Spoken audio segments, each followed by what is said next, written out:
Hey everyone, Krapaj here. So, one of my favorite games growing up as a millennial child was Tony Hawk's Pro Skater. I got the N64 version. I didn't even know there was a PlayStation version until much later. But one interesting factoid about this particular game is that the company that made it, Neversoft, no longer exists. It got folded into Infinity Ward in 2014 and was never heard from ever again.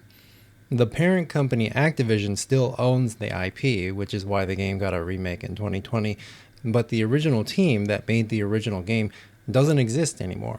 Pretty sad, but I still have my old N64 and my old game cartridge, and so I can continue playing the original Tony Hawk's Pro Skater as long as the hardware refuses to die.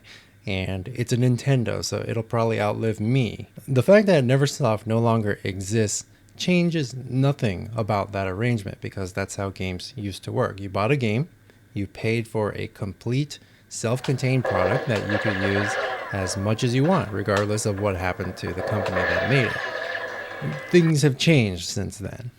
Many modern games and most online multiplayer games are now live service games, which require connecting to a developer controlled server in order to play the game, whether it's for DRM purposes, delivering patches and updates, or just to get people connected so that they can actually play with each other. The developer now takes a more active role in keeping the game up and running, whereas before it didn't have to do that once they finished making the game. If the company goes under, or if it decides that it no longer makes financial sense to continue supporting the game, it can shut off the servers and make the game unplayable.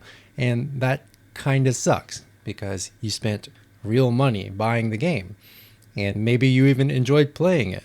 There is an initiative going on right now called Stop Killing Games that is trying to prevent this from happening.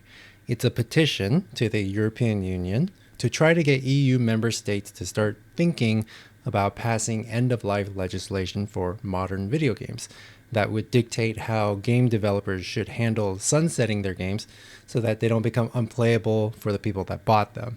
There's been a lot of debate online over the technical details of how this could be done, but all the Stop Killing Games initiative wants to do is get the EU to start thinking about making laws, not demanding that specific laws be passed.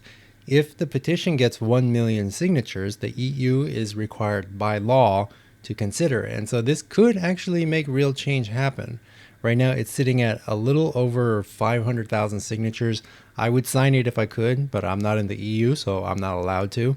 But if you are in the EU and you agree with this initiative, I'll leave a link to the petition down in the description. 1 million signatures seems like a lot, but I'm pretty sure there are at least a million people in the EU, and I think it can be done. I support Stop Killing Games. I think that if a game developer wants to make a game with all the modern conveniences and profits of the live service model, it should also be responsible for making sure no one gets hurt when they decide to stop supporting the game. I don't think that's a controversial take, though some people do. Feel free to tell me all about that in the comments. Have a nice day.